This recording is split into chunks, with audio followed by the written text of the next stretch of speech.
Hello बच्चों, कैसे हो आप। तो चलिए आज हम थोड़ा पढ़ते हैं समांतर श्रेणी। ठीक है, क्लास 10। ठीक है, समांतर श्रेणी एपी को पढ़ते हैं और एपी में देखते हैं कुछ क्वेश्चन को हम सॉल्व करते हैं और स्टार्टिंग सेशन से चलते हैं। ठीक है, तो आज हम पढ़ रहे हैं एपी। तो आपसे पूछ लेगा कि भैया एपी अगर कोई क्वेश्चन हमें दे दे, आप पता करना है कि भैया एपी है कि नहीं है। तो यहाँ पे हम कोई भी क्वेश्चन लिख देते हैं 1 2 3 4 5। ठीक है, एपी है या नहीं। तो याद रखिएगा ये जो 1 2 3 4 5 लिखे 1 2 3 4 5, इसको हम मान लेंगे A1, इसको मानेंगे हम A2, इसको मानेंगे हम A3, इसको मानेंगे हम A4 है, इसको मानेंगे हम A5। इसको देखिए इज्जत से अगर हम बनाते हैं तो इसका कंडीशन आता है A2 माइनस A1, इसको इसमें से घटाइए A3 माइनस A2, ठीक है, A4 माइनस A3 और A5 माइनस A4 बन गया इज्जत से। ठीक है, अब यहाँ पे A2 माइनस A1, A2 का मान कितना है 2 माइनस 1, 2 में से 1 गया 1, 3 माइनस 2 1, 4 माइनस 3 1, 5 माइनस कितना होगा 4, कितना गया 1। हाँ एपी में है। देखिए ये सारा जब बराबर आ जाए ना, इसको हम साव अंतर यानी कि डिस्टेंस, जब हम घटाने पे अगर ये बराबर आ जाए तो ये एपी में है यानी कि पद में है, इसको हम सॉल्व कर सकते हैं। ठीक है, अगर ये पद में नहीं आएगा तो हम इसे सॉल्व नहीं कर सकते हैं। तो चलिए हम अब देखते हैं कि कौन एपी में है कौन एपी में नहीं है। तो हमसे अगर पूछ लिया जाए कि भैया बताइए कि 5 7 9 11 एपी है या नहीं, एपी है या नहीं। तो इसको हम जानने के लिए सबसे पहले हम इसको चेक कर लेते हैं। कुछ नहीं करना, डायरेक्ट घटा दो यहाँ पे। ठीक है, यहाँ पे देखिए 7 माइनस 5 कितना आ गया, 7 में से 5 गया 2, 9 माइनस 7 कितना हो गया, 9 में से 7 गया 2, 11 माइनस 9, 11 में से 9 गया 2, यानी कि हाँ एपी में है। ये एपी में है क्योंकि इसका पदांतर यानी कि सावंतर समान है, तो एपी में है, इसमें कोई डाउट नहीं है। ठीक है, तो एक क्वेश्चन आगे सॉल्व हो सकता है। तो चलिए इतना तो आपको पता चल गया कि एपी में है। अगर एक और क्वेश्चन लिखते हैं कि 5 है 8 है 11 है ना 15 है, तो फिर इसको हम घटा के देखते हैं। 8 माइनस 5, इसी 8 में से 5 घटेगा तो 11 में माइनस 8, अब 15 माइनस 11, 8 में से 5 गया 3, 11 में से 8 गया 3, अब 15 में से 11 गया कितना बचेगा 4। तो एपी में नहीं है क्योंकि यहाँ देखिए दो समान आ रहा है, या तीनों समान आना चाहिए तब एपी होगा, नहीं तो एपी नहीं होगा। एपी में नहीं है यानी कि सॉल्व नहीं होगा। चलिए एपी का जो विस्तारित रूप होता है, ए देखिए ए होता है a plus d a plus, इसको हम ऐसे लिखते हैं ए प्लस डी, अब जोड़ते जाइए D, a plus 2d A plus 3d, संख्या को जोड़ते जाइए 4d ए प्लस 5d। आपसे अगर पूछ ले कि एपी के 4 पदों को लिखे या 3 पदों को लिखे, अगर आपको बोल दे एपी के 4 पदों को लिखे यदि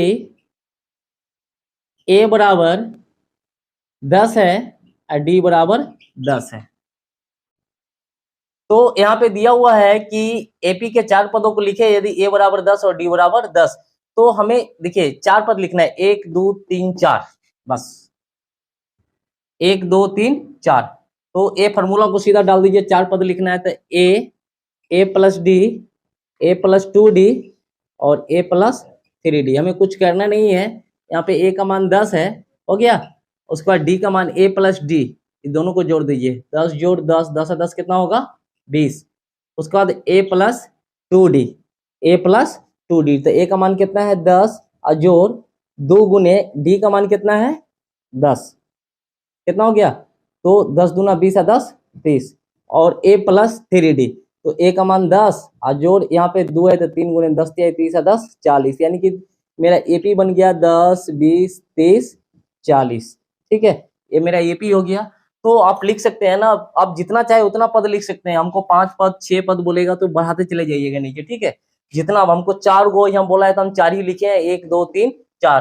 5 बोलेगा तो बस बढ़ा दीजिए 4D, 6 बोलेगा तो 5D, ठीक है। अब बढ़ाते चले जाइएगा, कोई दिक्कत नहीं। जितना पद लिखना हो तो आप इसको इस फॉर्मूला पे आराम से बना सकते हैं, इसमें कोई डाउट नहीं है।